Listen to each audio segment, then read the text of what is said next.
जगबुडी नदीनं ओलांडली धोका पातळी, शहराला पुराचा धोका।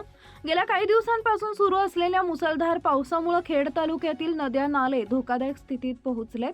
15 ऑगस्ट पासून कोसळणाऱ्या अविरत पावसाचा फटका खेड शहरालाही बसत असून खेड जवळून वाहणाऱ्या जगबुडी नदीनं धोका पातळी ओलांडली आहे।